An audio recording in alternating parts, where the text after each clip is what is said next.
MI Karangjati Sampang. Karangjati Sampang. Terus SMP-nya SMP Diponegoro Sampang. Oh, terus SMA-nya Diponegoro Sampang. Oh, kerja pertama apa? Dosen, Pak. Ya dosen. Saya sebelum di Cilacap pertama tugas itu di Banyumas. Oh, Banyumas. Jadi kalau di tingkat kabupaten itu namanya tenaga ahli pemberdayaan masyarakat. Oh. Channel ya asik.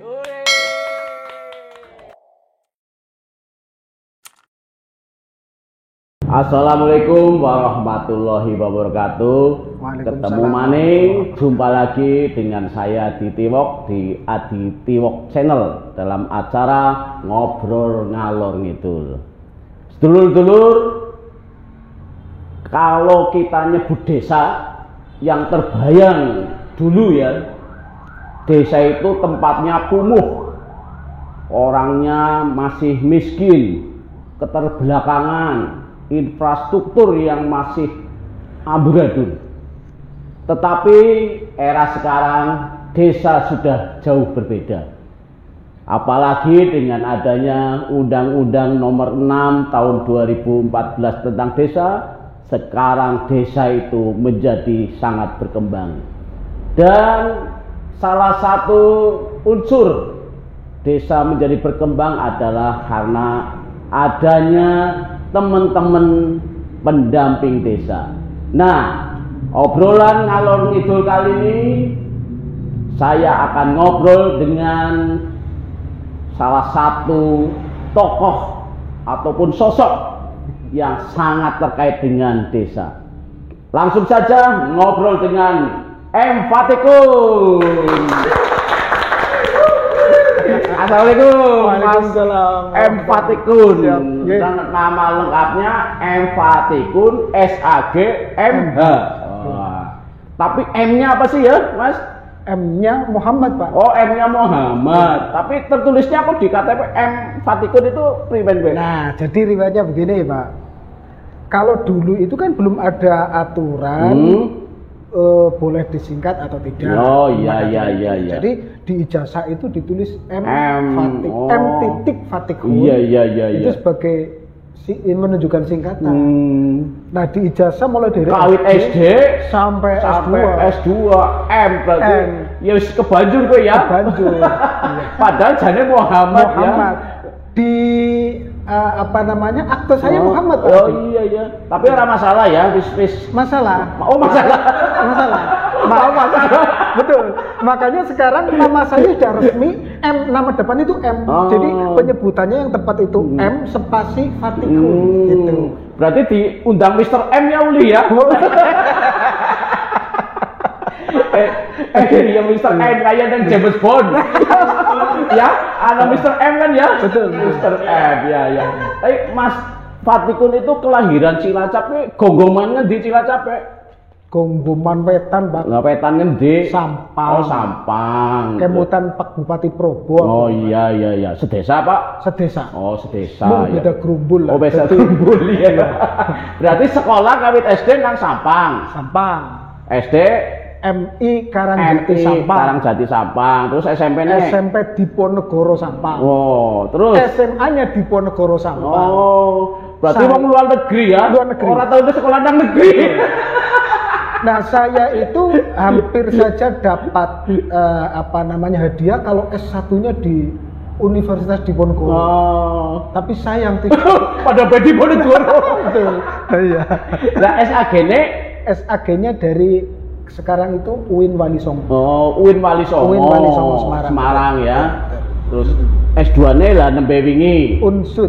Urung suwe ya? Belum. Oh, ya. Iya. Tahun 2007 masuk, lulus tahun 2011. Tapi alamatnya sih kok nang Majenang kowe keprimen? Nah, saya menikah dapat orang Majenang. Oh, menikah dengan orang Majenang. Betul. Oke, Majenang kan sebagian anu Sunda. Primen gue. Ya. Apa termasuk sing udu nggon Sunda-Sunda gue? Udu nggon Sunda. Oh. Jadi Sunda gue sing gunung-gunung. Oh, kayak gue ya. Nah, aku anu nang kota Yo, Kemringet lah ya. Lah pindah nang Majenang tahun pira?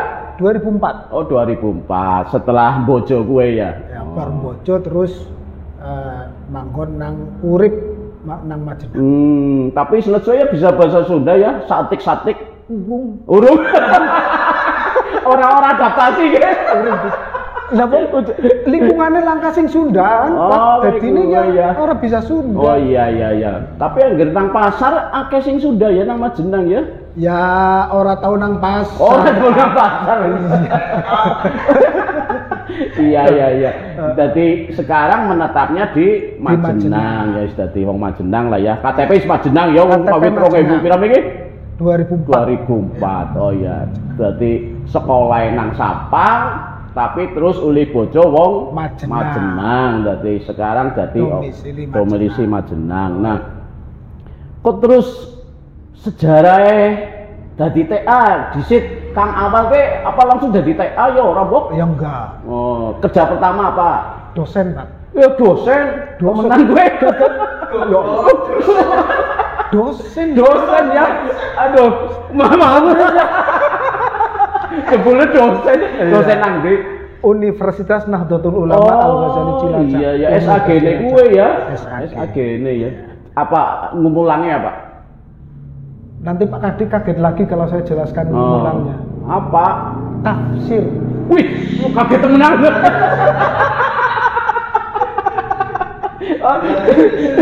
Tafsir ya. Iya ora kaget ya wong genanu Kang SAG ya. Iku sekolah ya agar mulange silat dan nyong. Dadi dosen pirang tahun? Sejak tahun 2004 juga. Oh 2004. Sejak tahun 2004. Ya. Apa uli mahasiswa Anda terus gue? Enggak. Apa ya? Oh enggak, bukan. Di Unuga mulang tafsir. Pirang tahun tadi dosen? Jadi saya off untuk tidak menjadi dosen itu setelah saya menjadi tenaga ahli. Oh, kesuwe jadi dosen tadi orang bisa ngapak. Wong sama tapi orang ngapak ya. Iya. 10 tahun jadi dosen. 10 tahun. Oh, di mulang tafsir terus. Mulang tafsir. Ya kalau istilahnya tafsir itu keahliannya. Tapi pengembangannya kan ada yang lain. Jadi yang kira-kira memang saya dianggap mampu, saya sering kasih mata kuliah. Oh iya. Terus anak peluang yang lain kayak gitu ya. Iya. Peluangnya gue apa dong terus bisa nyebrang Kang dosen gue? Terus jadi daftar gue apa? Jadi tenaga pendamping gue apa? Dulu saya tahun 2003 saya itu pernah menjadi Panwaslu Kabupaten Cilacap. Oh, Panwaslu disit, ya Panwaslu ya. Ya, mohon maklumlah kita punya anak istri membutuhkan. Jadi ada peluang saya daftar. Pemilu tahun berapa, gue? 2004 berarti. Oh, 2004 ya. Loh, tadi dosen B 2004. Iya, jadi dulu itu rekrutmen Panwaslu itu salah satu backgroundnya itu dari akademisi. Oh kayak gue ya. Terus Panwaslu kan anak masa setelah pemilu selesai tahapan itu ganti gitu ya. Panwaslu waktu itu ad hoc selesai kegiatan pemilu maka saya juga. Tapi dosennya tesis. Dosennya masih. Nah kemudian singkat cerita di tahun 2014 itu kan disahkan undang-undang desa. Iya. Nah, konsekuensi disahkannya undang-undang desa itu ada namanya kegiatan pendampingan desa.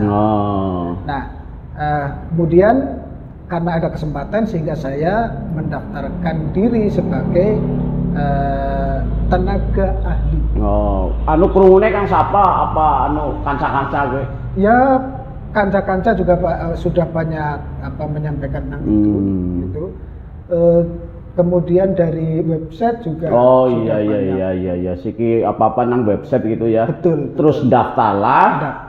Pak dosen itu menjadi tenaga pendamping ya. Kan Kemendes ya, si anaknya ya. Kementerian Desa. Oh, diterima. Tapi orang yang Cilacap kan ya. Saya sebelum di Cilacap pertama tugas itu di Banyumas. Oh, Banyumas. Kemudian setelah Banyumas saya ditugaskan di Kebumen. Oh, wis mubeng-mubeng ya Banyumas, Kebumen terus. Dari Kebumen ke Purbalingga. Oh, Purbalingga. Wah, jendak melang-lang buana. terakhir nang Cilacap. Cilacap sejak tahun 2021 itu ditugaskan di Cilacap. Kowe anu peribahasa bahasa Indonesia terbukti ya, sejauh-jauh bangun terbang akan pulang ke kandang. Betul. Nang Cilacap tahun berapa? 2021 tepatnya itu bulan Juli. Ya, itu waktu itu masih pas Covid, Pak. Oh iya. Saya Juni itu statusnya masih di Purbalingga, Juli sudah di Cilacap, tapi saya waktu itu sedang terkena Covid. Weh, iya. Oh, singkat. Takut ya, Pak. Berarti LC lulusan Covid. Lulusan Covid. Tapi alhamdulillah lulus. Aduh, berarti sehat malah ya. Amin. Sekian wis booster, Mbok. Sudah 3 kali. 3 kali. Dari Banyumas, Kebumen, Purbalingga, Cilacap, kowe paling carane berkesan nang ndi? Saya tidak bisa menyimpulkan paling berkesan karena masing-masing itu saya mendapatkan ilmu. Oh iya. Menikmati. Betul. Tapi ya mesti ya sokan ono lho, mosok apa masyarakate angel-angel apa primen, apa tergantung pendekatan masing-masing kowe. Semua tergantung pendekatan. Oh, masing-masing ya. Tapi bahwa dinamika masing-masing kabupaten itu sendiri-sendiri. Oh, kayak gitu ya. Sehingga saya mendapatkan pelajaran sesuatu di Kebumen misalnya atau pertama kalau paling apa ya? Saya harus mengatakan apa ya, paling sulit atau masa-masa sulitnya itu di Banyumas. Karena pertama kali. Oh iya. Pertama ya. Jadi karo pembelajaran, jadi tesi mandan kerasa angel ya. Begitu wis mlaku ya. Nah, desa paling akhir kan malah Kebumen, Mbok. Apa nanti? Kebumen ya. Jadi angger Banyumas pira desane? Banyumas saya lupa 300. Oh, 336. Oh, 336. Malah kayaknya paling seperti Purbalingga ya. Purbalingga. Cilacap kan 269. Iya. Nah, aku ndeleng kowe ya, kurikulum vitene kok diklote akeh banget kowe ya. Itu memang keharusan ya bagi seorang TA ya. Ya, tuntutan kualifikasi seorang TA. Jadi itu tapi kan program dari Kemendes, Bok. Apa mandiri? Ada yang mandiri. Nah, kalau sebelum saya menjadi TA itu mandiri, tapi setelah saya menjadi tenaga ahli, ini kan pertama saya untuk ditugaskan itu harus dibekali dulu, harus dilatih dulu, harus lulus. TOT kayak gitu ya. TOT. Itu 10 hari di Surabaya. Nah, setelah itu juga peningkatan kapasitas reguler yang dilakukan oleh Kementerian Desa gitu. Dan tapi kualifikasi sebelumnya kan juga akan dilihat, misalnya orang ini punya pengalaman apa, itu poinnya berapa. Oke. Nang kene kan dadi koordinator TA, nang kabupaten lain wis koordinator TA. Saya sejak di Banyumas juga sempat menjabat koordinator. Di Kebumen saya juga menjabat koordinator. Yang saya tidak menjabat koordinator itu ketika saya di Purbalingga. Itu. Nah, setelah di Purbalingga, karena saya masuk ke Purbalingga itu di pertengahan sudah ada koordinatornya, dan sehingga saya tidak harus jadi koordinator lah, Pak. Bayarannya kok beda? Pada bayar, Pak. Bayarannya pada bayar. Orang masuk koordinator beda. Tapi sama, Pak. Sama ya. Jadi sekarang di Cilacap koordinator TA gitu ya. TA di Cilacap ada berapa sih? Ada 6. Ada 6 ya. Ada 6. Itu ideal enggak? Ideal semua. Oh, ideal ya. Semua. Jadi tenaga pendamping kan udah TA tok ya, anak PD. Jadi terus ada PLD gitu ya. Jadi kalau di tingkat kabupaten itu namanya tenaga ahli pemberdayaan masyarakat. Kemudian ada di tingkat kecamatan itu namanya pendamping desa. Dan di tingkat desa itu satu orang itu mendampingi 4 desa maksimal, itu namanya pendamping lokal desa atau disingkat PLD. Lha persyaratan bocah-bocah PLD S1 tetap harus. Kalau untuk PLD tidak harus S1. Tidak karena harus. ini kan kita membayangkan secara nasional Iya. luar SMA, SLTA gitu ya, SLTA. Lager PD. Nah, kalau PD S1. S1. Tapi kalau PLD PD S1 apa namanya TA ya. TA. S1 dan yang sudah banyak pengalamannya ya. Betul. Jadi pengalamannya sakit banget ya. Tapi penuh halaman. Ya luar biasa ya Pak Fatikun ya. Jadi pengalaman-pengalaman itu menjadi kemudian Mas Fatikun itu menjabat menjadi koordinator TA. Nah, itu tugas-tugasnya itu dari kementerian ya, Kementerian Desa itu ya. Tiap tahun itu ada pendaftaran gitu apa kontraknya memang setahun kemudian daftar maning kayak gitu Pak. Ya, jadi kalau pertama itu harus lolos melalui tes itu ada tes tertulis, tes wawancara. Nah, itu kalau sudah lolos ini kan dianggap sudah memiliki kualifikasi sebagai tenaga pendamping profesional. Tapi kontraknya tiap tahunan. Jadi ini sekarang masih dalam proses menunggu kontrak baru Pak Adi. Iya, karena kementerian ya. Iya. Kalau dulu kan Satker ya. Sama. Satker juga sama. Kontraknya tahunan. Kontraknya tahunan ya, gitu. Makanya itu teman-teman PLD itu mintanya itu jadi P3K. Iya. Lep. Apa berarti ini? PLD kan kementerian, P3K aja P3 kementerian. Nah, mereka pengennya jadi P3K. Iya. Ya moga-moga terkabul ya Pak ya. Kayak tipe ya, tipe. Tapi kira-kira bisa ora gue? Saya tidak bisa komentar. Oh, tidak itu wilayah-wilayah yang atas lah ya. Tapi wong keinginan ya. Kalau udah P3 kan kayaknya lebih terjamin ya. Betul. Angger tes PLD kan angger programnya mandek ya. Jadi selama ini tuh PLD itu harus caranya membimbing desa ya. Betul. Jadi bertahap ya. PLD di tingkat desa, PD di kecamatan, TA di tingkat kabupaten. Struktur organisasinya itu keprimen antara TA sampai PLD. Kalau di tingkat kabupaten seperti tadi Pak Adi sampaikan ada koordinator TA namanya. Nah, kebetulan di Cilacap itu saya sebagai koordinator. Kemudian selain koordinator itu bagi daerah yang memiliki kecamatan gemuk istilahnya itu ada 5 TA.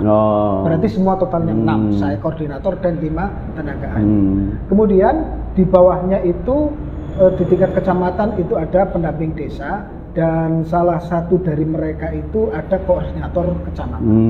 Nah, tapi kalau di PLD ini sudah tidak pokoknya langsung. Iya. Tapi kinerjanya ya tergantung masing-masing juga ya. Betul. Ana sing PLD males, ana Pak. Oke. Gitu gimana? Rajin. Jadi ya harus dinilai ya. TA kan menilai ya. Menilai PD dan PLD kan. Penilaian itu berjenjang. Jadi PD itu supervisor dari PLD, kemudian TA itu supervisor PD sekaligus juga supervisor PLD. Tapi kalau evaluasi PD berarti dievaluasi oleh pendamping desa, pendamping lokal desa PLD dievaluasi oleh PD, kemudian PD dievaluasi oleh TA. Tapi sing berhak nyoret PLD sing males, kowe TA apa PD? Kalau rekomendasi. Rekomendasi TA. Rekomendasi TA, koordinator TA. Weh, kudu ngormati gue. Akhirnya dicoret gue. Iya. Kagak mau jajan ora. Nah. Apa nih gak kopi ya? Kopi ya lumayan kok. Lumayan ya. Daripada tangan kosong. Nah terus TA karo Disrenades. Hubungan itu apa mitra atau sebagai think tank apa primen ya?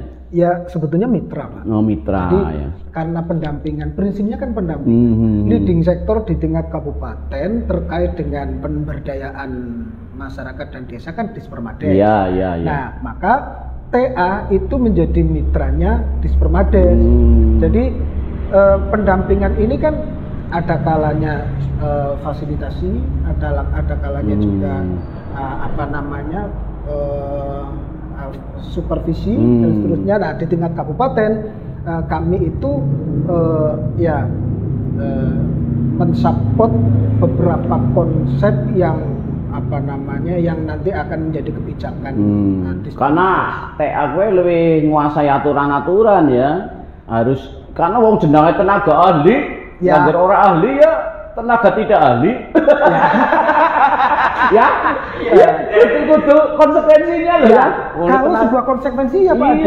Tapi sebetulnya ya Dispermades itu juga orang-orangnya sebetulnya tapi karena kita kan membutuhkan tangan, membutuhkan tenaga di bawah dan kita punya tenaga bawah sehingga kita sering tetap kita bareng-bareng lah. Iya. Jadi maju bareng gitu untuk membina desa gitu ya. Siki kan jari apa-apa kalau aplikasi ya Mas ya. Betul. Itu jadi mungkin desa juga bingung ya. Apa-apa kok aplikasi ya? Iya. Ya karena memang jangan untuk mempermudah ya. Tujuannya untuk mempermudah itu kan. Tapi begini Pak Adi, ya itu pertama konsekuensi dari adanya era disrupsi seperti sekarang. Digitalisasi ya. Nah, dari kementerian, hampir semua kementerian Pak Adi, Kemenkyu itu punya aplikasi sendiri untuk mengontrol keuangan. Kemudian BPKP juga punya sendiri. Nah, sehingga desa mau tidak mau juga harus bersahabat dengan Cuman jangan salah paham Pak Adi, bahwa yang namanya administrasi itu tetap berbasis dokumen. Nah, sehingga aplikasi itu sebetulnya alat bantu dari dokumen. Jadi kesiapan dokumennya disit kudu siap ya. Betul. Agar aplikasi tinggal input ya. Betul. Seperti itu. Inputnya salah ya. Gitu.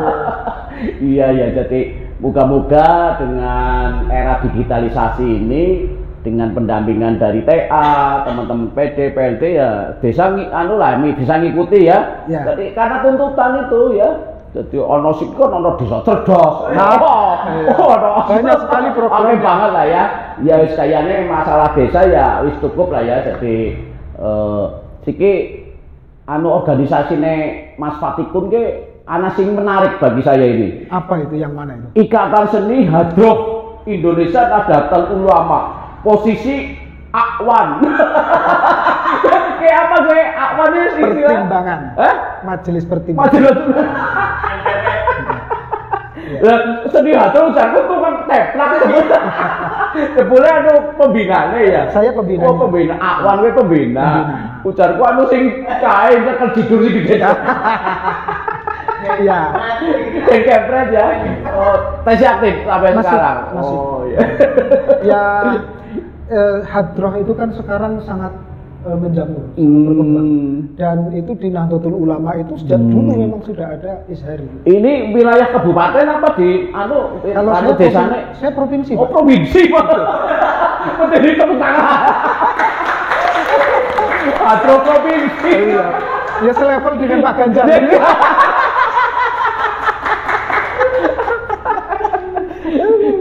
Hidup Hadroh. Hadroh karo bedane Hadroh karo sing rebana pimen ya? Itu seni Hadroh itu yang teplak itu. Hadroh itu teplak itu. Cuman ini kan sebetulnya beda-beda saya juga nggak menjelaskannya kok susah ya. Jadi ada yang dulu itu yang sering disebut kepret. Iya. Itu ada ban kepret. Saya bisa itu Pak, jangan dikira saya nggak bisa. Saya bisa memainkan itu. Malah anak bocah SD ditakoni bapaknya kerjanya apa, penerbang. Udah darani pilot, sebenarnya tukang iki. Tukang terbang. Ya terus yang organisasi lain, Ikatan Sarjana Nahdlatul Ulama ya, sebagai sekretaris di kabupaten. Kemudian Ikatan Sarjana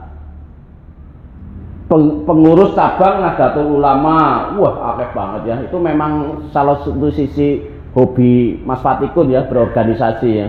Ya bahasa sucinya ya pengabdian. Nah, hebat. Jadi yang TA gue keduniaan, nang organisasi gue mikir, jadi rasanya itu puas. Hablum minanas, hablum minallah. Pak dosen kok diajari? Sembarangan kok Pak. Dosen. Keahliannya kayak pelayanan sosial dasar, fasilitasi dan pemberdayaan bidang sosial dasar. Betul. Terus yang sisi hukum, legal drafting dan pemberdayaan sumber daya hukum masyarakat. Tepuk tangan. Agar TOT ini kayak telung lebar. Tak wajar kok kontennya kedawan. Ya, saya kira begitu menarik sekali perbincangan dengan Mas Fatikun selaku tenaga ahli desa atau yang dikenal dengan tenaga pendamping profesional ya. Iya, betul. Moga-moga teman-teman TA, pendamping desa dan tenaga apa sih sini? Pendamping lokal desa bisa bersinergi untuk mengembangkan desa di Kabupaten Cilacap. Hidup desa. Hidup desa. Kayak gue ngobrol ngalor ngidul karo M Fatikun sing asli Sampang tapi orang bisa ngapak. Iya. Apa ya ketemu orang bisa ngapak ya Pak? Iya Bang, mungkin kebiasaan dari dosen gue. Mungkin. Jadi tapi orang masalah karena ngobrol jenenge kan ngobrol ngalor ngidul ya. Arep bahasa apa bae mlebu. Moga-moga setelah mani bisa bahasa Sunda ya. Amin, karena uripe nang Majenang itu kultur budaya yang dua bahasa. Sedulur kalau itu saya kira cukup ngobrol dengan Mas Fatikun, semoga menjadi obrolan yang menarik. Wassalamualaikum warahmatullahi wabarakatuh. Salam seduluran.